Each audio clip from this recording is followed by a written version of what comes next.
The largest number of imported cases of COVID-19 in a month were reported today, but health officials say this shows the system is working. There were 12 cases in managed isolation, of whom 10 were on the same flight from India, but no new community cases for the 5th day in a row. 10 of the 12 new cases arrived from India on the 26th of September on flight AI1354 and tested positive around day 3 of their time in managed isolation.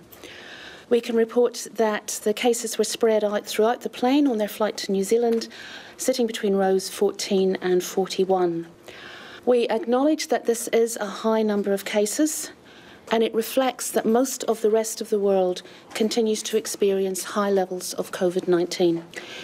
This also re-emphasises why we have strong border control measures in place, including day 3 and day 12 testing, to keep New Zealand and New Zealanders safe.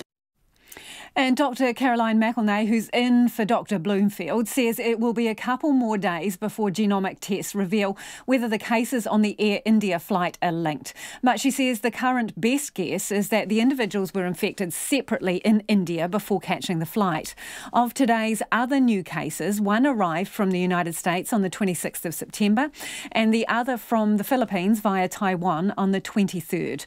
Dr. McElnay says it's important for people to stay vigilant during the school holidays, and particularly if they're travelling. Please don't let your guard down, and remember, if you become unwell while on holiday, call Healthline, your GP or nurse practitioner who can advise you whether you should be tested. If you're advised to get a test, please do so and don't wait until you get home to get tested.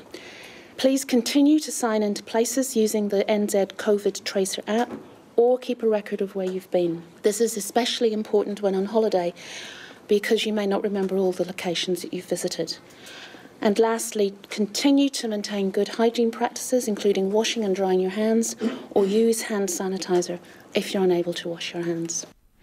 Dr. McElnay was asked if officials are working on a specific plan for what happens if there is an outbreak over the summer holidays. The Ministry, along with the all-of-government group that is managing the response to COVID, we are constantly reviewing our plans for any outbreak, any resurgence, a range of different scenarios. That's very active work that's underway at the moment and will continue. And certainly, looking as we move into the summer months, what that would mean and what some of the challenges might be is something that we do have to consider. That was Dr. Caroline McElnay, the Director of Public Health at the Ministry of Health, and she's standing in for Dr. Ashley Bloomfield, who's on leave.